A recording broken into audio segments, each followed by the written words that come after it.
E o Transparência Política está aqui na Assembleia Legislativa do Estado de São Paulo, onde viemos conversar com a deputada Ana Carolina Serra, do Cidadania.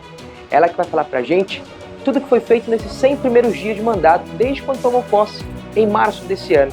E também os projetos futuros. O que será que ela tem a comentar pra gente? Você confere a partir de agora.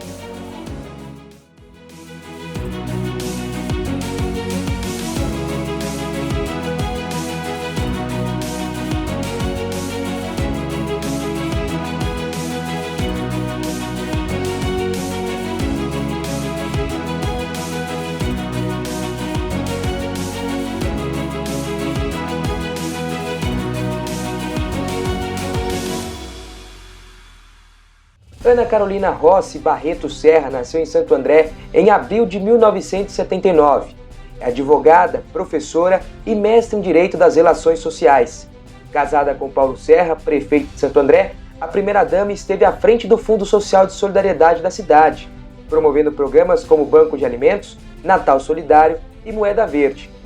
Filiada ao Partido Cidadania, foi eleita deputada estadual de São Paulo nas eleições gerais de 2022, com mais de 198 mil votos, obtendo a maior votação da região do Grande ABC e a 10º melhor resultado nas urnas, entre os candidatos do Legislativo do Estado. O Transparência Política é com Ana Carolina Serra. E eu já estou aqui com a deputada Ana Carolina Serra, diretamente do gabinete dela aqui, ela que está em uma agenda extensa, conversando com várias pessoas, recebendo várias pessoas, e hoje recebendo aqui o Transparência Política, a equipe do G7. Obrigado, deputada. Imagina, muito obrigada a vocês, Lucas, muito obrigada pelo carinho, pelo apoio, pela participação aqui no nosso mandato. Parece que foi ontem, mas são 100 dias já de deputada. É isso mesmo, 100 dias já de deputada, de muito trabalho. Na verdade, parece que começou ontem, mas o trabalho intenso também nos dá a entender que parece que às vezes a gente está aqui há um ano já, quase. Foi muito rápido, muitos projetos apresentados, já um aprovado, né? Inclusive, nós já vamos começar falando dele, né? Que é o Saúde da Mulher Paulista. Eu me lembro que, não muito recente, mas a ministra da Saúde veio até aqui para poder conhecer esse projeto. Qual é o intuito para o foco desse projeto, deputada? Esse projeto, Lucas, o pessoal que nos acompanha, ao meu ver, é um projeto muito importante, porque ele trata das ações de prevenção de saúde da mulher e da unificação dos acessos à saúde, né? Então, a gente tem dentro do Sistema Único de Saúde diversos equipamentos que cuidam da saúde da mulher, mas o que a gente quis fazer foi justamente integrá-los e focar na prevenção para que depois, quando tem algum determinado problema, a gente não precise ali ficar naquela preocupação do tratamento, etc. Então, sempre naquela velha máxima, a prevenção é o melhor negócio, foi o melhor remédio, na verdade, a gente veio justamente com isso para trazer o Saúde da Mulher, o Programa Saúde da Mulher Paulista, pensando na prevenção ser o melhor remédio. Cuidar da saúde feminina de forma global, para que a gente tenha aí mulheres saudáveis, cidadãs saudáveis e, mais do que isso, produtivos e que possam aí exercer bem o seu papel. São nos mesmos moldes do Saúde Fila Zero que a gente tem, por exemplo, em Santo André? Não, porque a ideia do Saúde da Mulher Paulista é agrupar os serviços de saúde que são oferecidos para a mulher, para que ela possa ter aquele acompanhamento desde a menarca, da primeira menstruação no posto de saúde, fazer o acompanhamento com as enfermeiras para saber como é que anda a sua saúde e fazendo os exames preventivos, a mamografia, o exame de colo de útero, para que aí fazendo esses tratamentos preventivos, né, esses exames preventivos e tenha aí a sua medicação, o acompanhamento com o ginecologista, se vier a acontecer uma necessidade de encaminhamento, a gente já tem o histórico dessa mulher. Legal. Né? E aí a gente consegue fazer o tratamento de forma mais efetiva, de forma mais eficaz, de forma mais rápida. Então, o pensamento, a ideia, o cerne do Programa Saúde da Mulher Paulista é justamente cuidar da prevenção para que quando ocorrer um evento, uma doença, a gente já encaminhe diretamente essa mulher para o tratamento, para que assim o poder público já saiba que essa mulher existe, qual a ficha, qual o tratamento que ela faz. Então isso facilita e muito aí o acesso ao diagnóstico, ao tratamento. E como é que está a questão, por exemplo, da sanção do governador? Você já tem conversado com ele tem, por exemplo, uma data ou conversa e diz, olha, a gente pretende para tal mês, tal ano. Esse é um assunto que nos deixa com bastante expectativa, né? Porque é um projeto importante que cuida da saúde das mulheres de todo o estado, baseado na prevenção, e isso também ajuda bastante a saúde do estado no sentido de mapeamento, onde investir a política pública de prevenção ou de tratamento da saúde dessas mulheres. Então, como é um projeto muito importante, a gente vem conversado bastante com o secretário Eleusis Paiva e também com o governador, aguardando aí ansiosamente essa sanção. E aí, logo no início da pergunta, eu falei que a ministra veio até aqui, né? E como é que está a questão, então, de levar para fora, para ele ser referência nacionalmente? Nós tivemos aí esse encontro que foi muito importante, até ela tem uma atuação brilhante, antes, inclusive, até no Ministério. Ela gostou bastante do projeto e ele também entra na parte de um investimento importante que a ministra da Saúde vem fazendo, que é a questão digital, a digitalização dos serviços, trazer a tecnologia para os serviços de saúde também, não só além da humanização, a gente precisa da tecnologia para que aí esses exames, a mulher, através do seu cadastro no Sistema Único de Saúde, ela tenha aí todo o seu histórico e a partir do momento em qualquer unidade básica de saúde que ela chegar, quando ela oferece, mostra aquele número, né, do Sistema Único de Saúde, do cadastro, o médico tem acesso a todo o seu histórico. Então, a utilização da tecnologia junto com o Programa de Saúde da Mulher Paulista é algo muito importante porque vai agilizar o atendimento, vai facilitar o trabalho do médico, consequentemente também facilitando aí o tratamento da mulher, se por acaso ela ficar doente por alguns dos problemas, quais sejam aí que afetem sua saúde. Que legal. Transparência Política conversa com a deputada Ana Carolina Serra, recebendo aqui mais uma vez em seu gabinete. Só lembrando para não deixar aí, curta as nossas redes sociais também da deputada, a gente está deixando aí as redes sociais dela para que você acompanhe também o trabalho da deputada. Eu me lembro que há pouco, eu não sei se vai fazer se já fez um ano ou se vai fazer um ano, não sei, mas é bem provável que vai fazer ainda. Você esteve no nosso podcast também, Transparência Política, há um ano, né? Então está nessa base aí de um ano. Está quase lá. E uma das promessas de campanha foi a questão social. Afinal, você vem do social, do Fundo Social de Solidariedade. E aí eu recebo aqui também que você, junto com o governo e o Sebrae, estão fazendo curso para capacitação para esses para assistentes sociais, é isso? Isso, para as entidades assistenciais, né? Porque a gente veio justamente, a nossa história nos traz um trabalho social bastante forte em Santo André, de apoio às entidades assistenciais, de apoio a quem cuida nesse trabalho importante em parceria com o poder público, para que a gente possa atender cada vez mais as pessoas em situação de vulnerabilidade. E que essa parte do fortalecimento das entidades assistenciais passa pelo trabalho das prefeituras municipais, sem sombra de dúvida, mas também passa por um braço importante do Estado, né, através da Secretaria de Assistência Social, de Cidadania. Então, nós fizemos um primeiro evento aqui, já temos marcados os próximos, essas reuniões de grupos de trabalho acontecem, porque é justamente essa a ideia, fortalecer o trabalho das entidades para que elas possam apresentar projetos e serem atendidas também pelo governo do estado nos inúmeros serviços que eles oferecem para essas entidades assistenciais, para essas entidades sociais. Então, a ideia foi justamente de estreitar os laços, o relacionamento entre as prefeituras municipais, entre o governo do estado e as entidades sociais que cuidam de uma parcela muito importante da população em situação de vulnerabilidade, sejam elas crianças, adolescentes, idosos,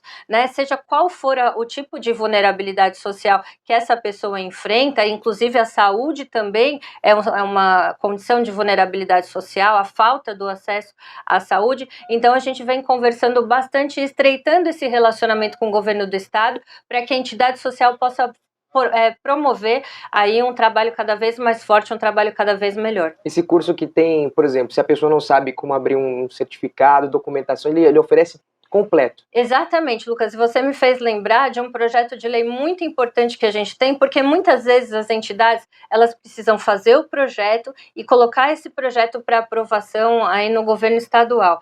E para esses projetos, muitas vezes elas precisam de diversas certidões. E cada certidão tem um prazo. Então, essa foi uma dificuldade que as entidades nos trouxeram. E aí, aqui do gabinete, o que a gente traz como produto? Um projeto de lei unificando esses prazos de certidão para que esse projeto tenha uma validade maior, possa, né, ser bem delimitado, bem definido e, consequentemente, a entidade ter aí viabilizado esse projeto. Que é o PL que ajuda na desburocratização das parcerias entre entidades e estados. Tem aquela questão de certificado, se de 30 dias, 180, aí quando termina de pegar uma emenda, por exemplo, aí o certificado está atrasado, e quando você vai renovar já perdeu a emenda, e aí vocês estão tentando apresentar esse PL. Esse PL, agora ele está em tramitação, inclusive aqui na casa. A gente aguarda que ele seja votado agora nesse segundo semestre, né? E assim como o Saúde da Mulher Paulista, a ideia é ter a efetividade do serviço público lá na ponta. Legal. Então, que os serviços de prevenção sejam prestados de forma mais rápida, para que a gente não tenha que aguardar aí uma doença e, consequentemente, o tratamento. E também do lado da entidade social, a mesma questão, para que essas certidões tenham um prazo único, para que esse projeto possa ser bem avaliado, melhor aproveitado, e quando sim, aí saindo o projeto, ela tenha aí efetividade daquele serviço público, daquela emenda prestada aí a quem dele necessitar. O certificado de quanto para quando? O prazo do certificado que a gente elasteceu para 180 dias, para dar tempo aí da aprovação e a tramitação dele durante toda a secretaria aí do Estado. Único? Prazo único. Para todos? Para todas as certidões. Ou seja, vai ter mais problema, afinal tem que desburocratizar. A gente espera que não, porque justamente a ideia é a desburocratização. Tá certo. Olha, mais uma vez, pedindo para que você curta as nossas redes sociais, também da deputada. Lá se atualiza tudo, né? Atualiza, sempre. A gente vai colocando o dia a dia, quase um bate-papo diário de tudo aquilo que acontece, escutando a população tudo aquilo também. Que a gente faz. A gente também tem colocado algumas questões jurídicas importantes para alerta da população. A gente sabe que muitas vezes as pessoas não conhecem todos os direitos que ela tem, né? Então a gente também usa desse instrumento importante que é a rede social, Lucas, para também levar essa informação de qualidade para as pessoas. Ainda falando sobre esse lado social, você está à frente de duas, parece que vai lançar, a gente já está dando spoiler aqui já, mas eu procurei, a minha equipe suou bastante, está à frente de duas frentes parlamentares, e uma delas também reúne os presidentes dos consórcios e também o pessoal do Fundo Social. Vamos falar primeiro do consórcio, como é que é essa questão? Vai trazer reuniões? Do consórcio é uma comissão interna aqui da casa. Eu sou presidente da Comissão de Assuntos Metropolitanos, ou seja, o estado de São Paulo é dividido em regiões metropolitanas. Nós estamos na região da Grande São Paulo, né? A região do ABC compõe aí a região metropolitana da Grande São Paulo, e então a gente vai justamente pensando em políticas públicas para que esses municípios, de acordo com a sua característica específica, eles trabalhem em conjunto e tenham aí o seu desenvolvimento global, o seu desenvolvimento regional muito mais rápido, porque a gente sabe que são características distintas, por exemplo, com a região metropolitana do litoral paulista, né, da Baixada Santista, das regiões metropolitanas do interior. Então são características distintas e essa distinção precisa ser tratada dentro da sua especificidade. Então essa comissão é a Comissão de Assuntos Metropolitanos, que eu presido, que tem o foco de desenvolvimento metropolitano aí das regiões de São Paulo. Inclusive, falando sobre essa questão da frente, né, dos assuntos metropolitanos, você esteve visitando duas linhas de trens que passarão, que são projetos... É um projeto de segregação do transporte de carga e de passageiro, de modo a viabilizar, a melhorar aí o fluxo dos transportes aí das pessoas. Então, a gente tem aí a linha da CPTM, a ideia é justamente que faça uma distinção entre aquilo do transporte de carga e aquilo que é transporte de passageiro, porque hoje essas linhas são também, compartilhadas. Né? Sim. Então, aí a empresa ela consegue justamente promover um maior número de vagões, um maior número, né, de composições que possa aí passar para as pessoas e ter maior fluxo de pessoas. E aí, por exemplo, eu não sei qual que é o trajeto, mas passa, por exemplo, saindo de Jundiaí, vamos dar um exemplo aqui, saindo de Jundiaí vai até Santos, mas não passa, por exemplo, para a linha 10, as linhas que pegam os passageiros. Será construída uma nova, é isso? Isso, vai ser construída uma outra linha, né? MRV a gente foi visitar, foi visitar o trajeto, as estações que já vêm sendo remodeladas, modernizadas, legal, as que vão passar e as que serão construídas. Então, tudo isso faz parte do planejamento, porque veja só, né, o Estado, ou como município, enfim, ele precisa ter um planejamento de curto prazo, médio prazo e longo prazo. Quando se trata da questão do transporte de carga, do transporte de pessoas, do transporte ferroviário em si, é algo que a gente tem que pensar lá na frente. Sim. Então, precisam dos estudos de viabilidade para ver se comporta, se existe mesmo essa necessidade dos passageiros, né, da carga, do transporte da carga, se o terreno, né, é passível justamente de sofrer essas adequações, o que vai precisar de desapropriação, por exemplo. Então, é um projeto que precisa ser estudado, muito bem estudado, antes de ser posto em prática, porque os impactos desse projeto vão ser, sem sombra de dúvida, grandiosos. Que legal. Falando sobre transporte, responde pra gente, e a linha 20? A tão falada linha 20, como é que tá? Eu lembro que você pediu agilidade, se não me engano, nas obras, nos projetos, obras. Como é que tá a tão falada linha 20, grande ABC? A gente teve uma reunião conjunta, tanto da Comissão de Transportes Metropolitanos quanto a de Assuntos. Desculpa. Nós tivemos uma reunião conjunta da Comissão de Assuntos Metropolitanos com a Comissão de Transportes aqui da casa, onde nós recebemos aí a equipe e também o secretário de Transportes aí do Estado de São Paulo.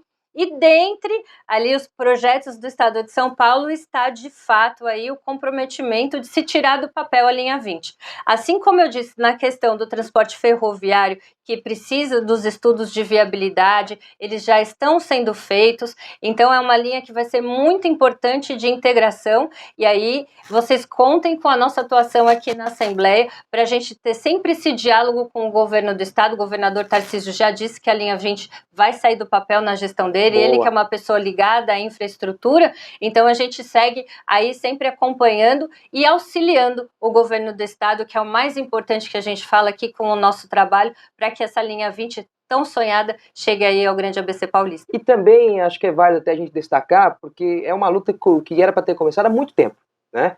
Se começa há muito tempo, talvez as obras já estaria finalizando, talvez, ou inaugurado uma parte. Então, precisa dar o pontapé inicial. E pelo que eu entendo, parece que a percepção que eu tenho é que está mais rápido do que muitas linhas, por exemplo, a do monotrilho, a linha 15, que foi um século para poder terminar a obra, né? Tem também a linha 6, que teve aquele problema na Marginal também, mas parece que a linha 20 tá ali, né? Tá ali, já falta só começar as obras. E a gente vem justamente pedindo para que as obras comecem na região do grande ABC. Mas o que a gente vê é justamente o empenho do governo do Estado na execução desses estudos de viabilidade para que a gente comece logo essas obras. Que legal. Vamos caminhar para o fim já, mas ainda falando sobre o social, afinal a bandeira da deputada. Mas antes, mais uma vez, não deixe de curtir nas nossas redes sociais, da deputada também que está aparecendo aqui embaixo, para você acompanhar, conversar, mandar sugestões para ela. Ela responde, se ela não responder, a assessoria responde, mas alguém vai te responder, então pode mandar que o pessoal fala. Deputada, Frente Parlamentar de Combate à Vulnerabilidade. Você também vai, acho que é uma pauta futura aí, né? Eu já estou adiantando também, né? Não, essa nós já lançamos. São duas frentes parlamentares, Lucas. A nossa atividade aqui na Assembleia, muitas vezes até para o pessoal que nos assiste, vou tentar resumir um pouquinho do que é o trabalho, né, do deputado estadual. Ele vai representar os interesses da sua região, né, do seu município, da sua população, aqui na Assembleia Legislativa, vai propor a criação de leis para justamente facilitar a solução desses problemas que aquela população enfrenta, mas acima de tudo, Lucas, a gente tem um trabalho importante de interlocução com o governo do Estado. Por isso que a gente fala que a gente trabalha de forma propositiva, sempre buscando diálogo com o governo do Estado, mostrando os serviços que o governo do Estado oferece para a população lá na ponta, para que elas tenham acesso e, consequentemente, a política pública seja efetiva. E para que a gente tenha aí esse diálogo, esses trabalhos, a gente tem aqui na Assembleia algumas comissões temáticas, que são justamente essas comissões que eu comentei com você, uma da qual, inclusive, eu sou presidente, que é de Assuntos Metropolitanos, e que conversa, consequentemente, com a Comissão de Transportes bastante, porque o transporte é o que vai interligar essas regiões metropolitanas, mas a gente também tem um outro meio de diálogo muito importante, que são as frentes parlamentares. As frentes parlamentares, elas também são temáticas, os deputados podem propor de acordo com o tema no qual eles atuam.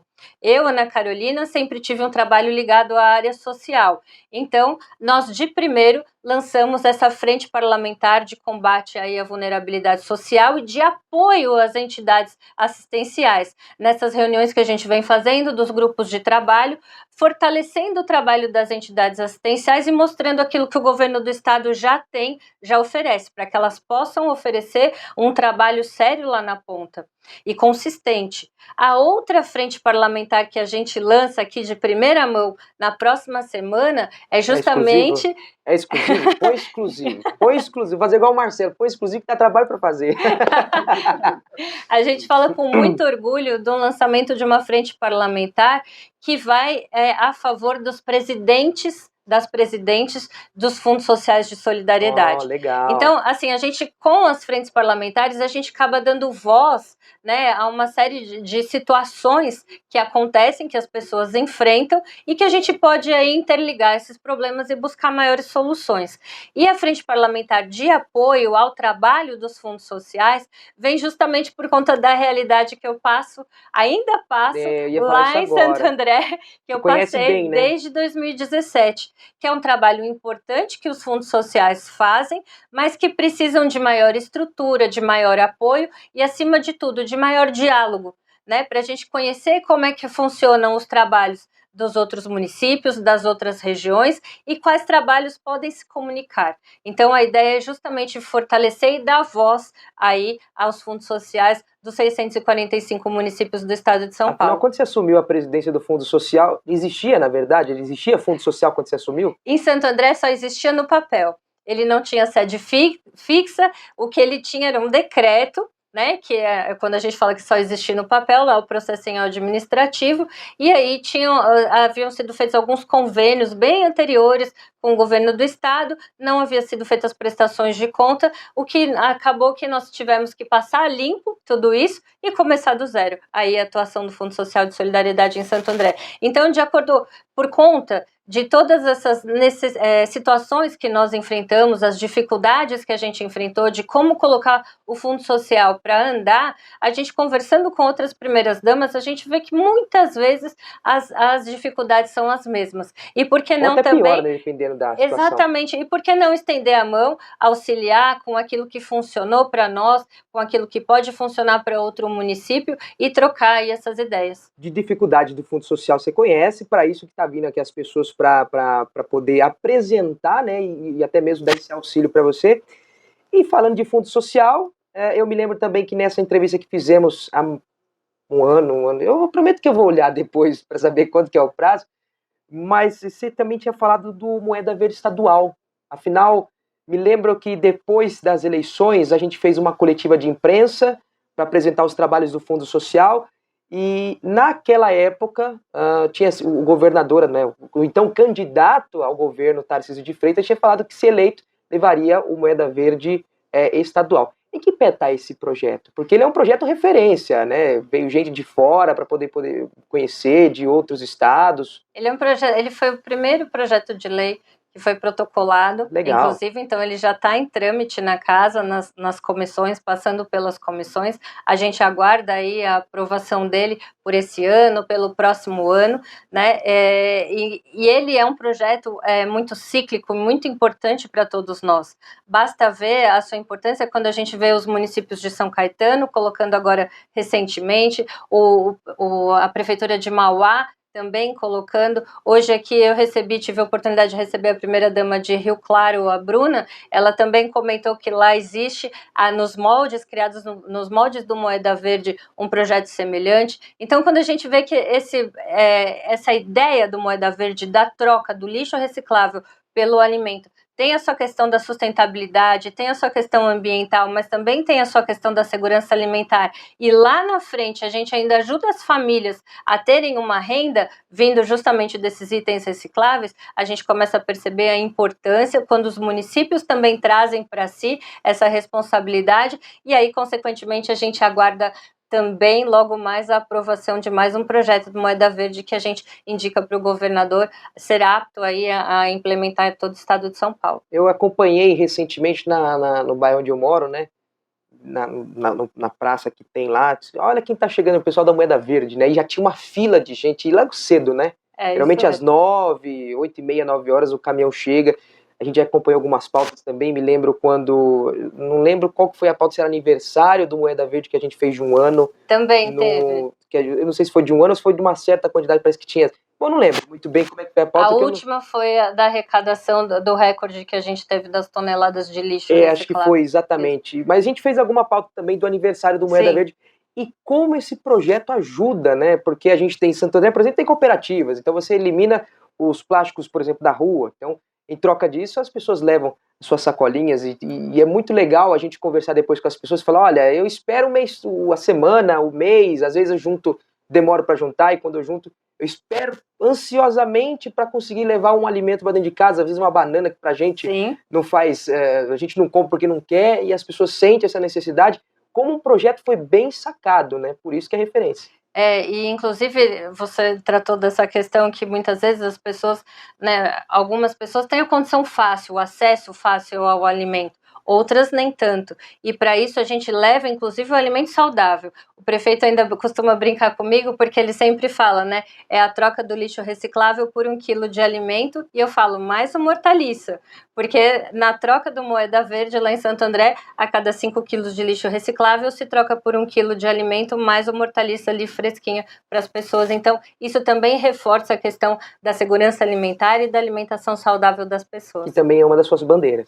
Sem sombra de dúvida, com o Banco de Alimentos que começou lá atrás, no dia 19 de abril de 2017, em Santo André. Por sinal, outro sucesso, né? A gente viu, por exemplo, o arraial que teve, como a credibilidade em si das doações, a gente acompanha as pautas quando doa, e quando arrecada e quando doa. E tem uma credibilidade intensa, porque todos os eventos, eu acho que se cria uma expectativa. São 2 toneladas, 2.000 toneladas, sei lá, e passa dessa expectativa. Como tem essa credibilidade? A população de Santo André é muito solidária, e a gente agradece isso a todo momento.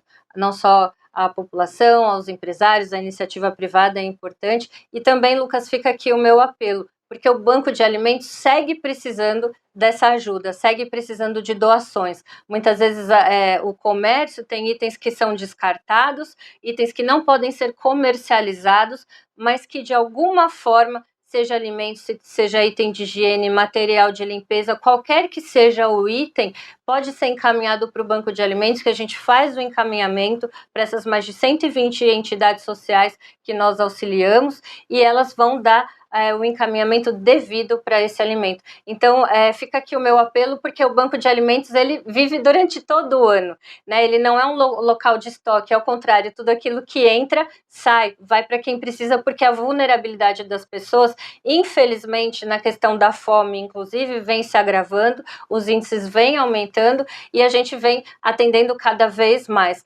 Então, o que a gente fala, o giro do Banco de Alimentos está cada vez mais rápido, por conta da necessidade das pessoas. Então, a gente também pede aí para quem puder doar, seja o item que for, o Banco de Alimentos vai receber de muito bom grado. Então, fica no CRAS. Na Craisa. Na Craisa. Isso, na lá na Avenida dos Estados. 4.500.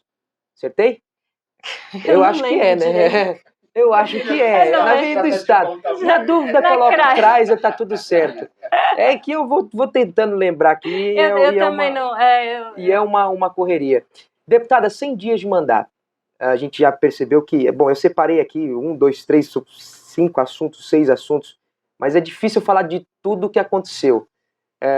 Por isso, você acompanha a rede social da deputada, que a gente vai ver o site do G7 também, a gente de vez em quando noticia lá, sempre que tem algum feito. Mas o que a gente pode esperar de mais 100 dias, os próximos 200, por exemplo, da deputada? Muito comprometimento, muito trabalho e, sem sombra de dúvidas, muitas novidades. Muitos projetos vindo aí. Exatamente. Um aprendizado muito grande.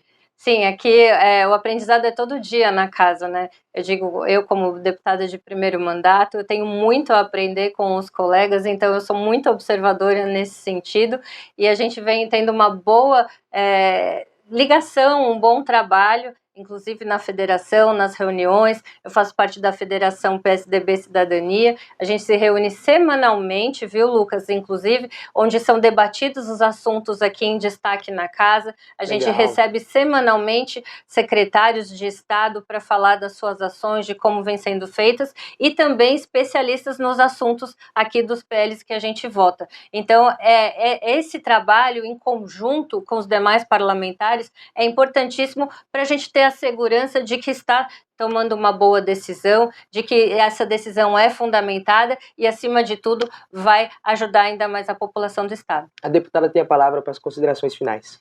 Lucas, eu só tenho a agradecer a todos vocês, a todo o apoio, o carinho, e fica aqui um pedido, que participem. O mandato de deputado estadual é um mandato representativo. A gente representa, né, os votos que recebemos e toda a população além dos votos. Então, nós temos essa ferramenta importante que é a rede social. Então, é um diálogo constante, como você mesmo falou, ou comigo ou com a equipe, porque não dá ainda para estar em todos os lugares ao mesmo tempo. Então, a gente trabalha muito a equipe aqui do gabinete é muito coisa. Queria muito agradecer também o trabalho da equipe, que é comprometida com a questão social, que entende aqui o nosso propósito aqui dentro da Assembleia, mas sem a participação das pessoas, o nosso trabalho não tem validade nenhuma. Transparência sempre. Sempre. Por isso o nome Transparência Política, que hoje conversou com a deputada Ana Carolina Serra. Eu me lembro que quando eu fui fazer a primeira entrevista com ela, eu falei Ana Calorina. Lembra disso? É verdade, lembro. No lançamento do novo Chrysler. É isso aí. Então sempre tem os erros, as gráficas que a gente comenta, sim. Mas eu decorei o nome, e na dúvida ela falou assim, chama de Ana Serra, mas eu gosto de falar Ana Carolina Serra, agora eu consegui. Deputada, obrigado mais uma vez, parabéns pelo trabalho e conto sempre com o G7 para poder levar essa prestação de serviço a quem acompanha. E o G7 conta sempre com a gente, parabéns pelo trabalho, parabéns pela transparência, pela informação de qualidade, vocês têm uma longa estrada linda pela frente. É isso.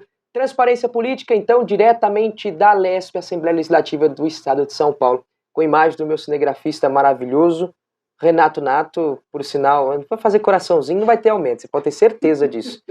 E é isso, a gente vai acompanhando, você continua ligadinho nas nossas redes sociais, também na deputada, e a qualquer momento a gente volta trazendo mais informações do meio político. Transparência Política aqui no G7 Notícias.